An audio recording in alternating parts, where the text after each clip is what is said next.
baby.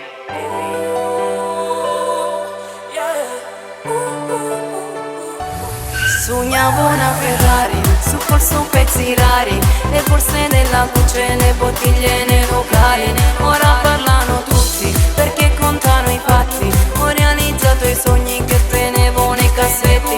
La vita non è facile, sempre a scappare dagli infami della mobile. La gente parla ma non sa com'è difficile fare la strada e la galera dentro il crimine, con le pistole che poi fanno bam bam bam. Ma tu che parli di me che cazzo ne sai? Siamo cresciuti nei quartieri dentro i guai, dove non puoi permetterti neanche il wifi. Ma che cazzo ne sai? Ora giro per la street con la lampa e dorme sweet. Addosso oro dei collier e fattura Montpellier. In contanti sull'iPhone e vestiti di Louis Vuitton. Poi spacchiamo dentro i club, toccare un gin e sognavo una Ferrari, su polso pezzi rari, le borse della Gucci e le bottiglie nei locali. Ora parlano tutti, perché contano i fatti. Ho realizzato i sogni che tenevo nei cassetti.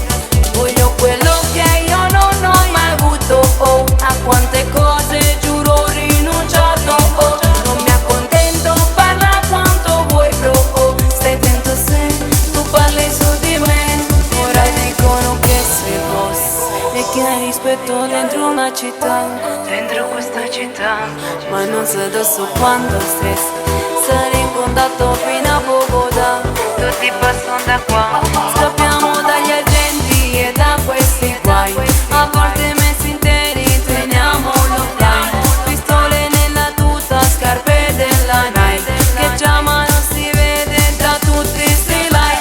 Sognavo una Ferrari, su polso pezzi rari, le borse della Gucci, le bottiglie nei locali. Ora parlano tutti, perché contano i fatti.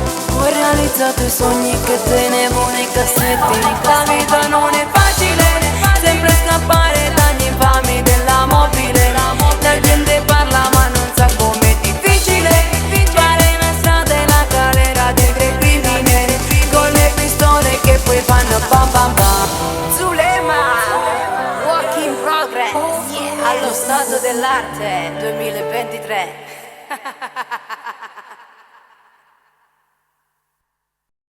Ora giro per la street con la lampa e dorme sweet. Addosso oro dei collier e fattura Montpellier. In contanti sull'iPhone e vestiti di Louis Vuitton. Poi spacchiamo dentro i club, toccare un gin e cash. Sognavo una Ferrari, su polso pezzi rari,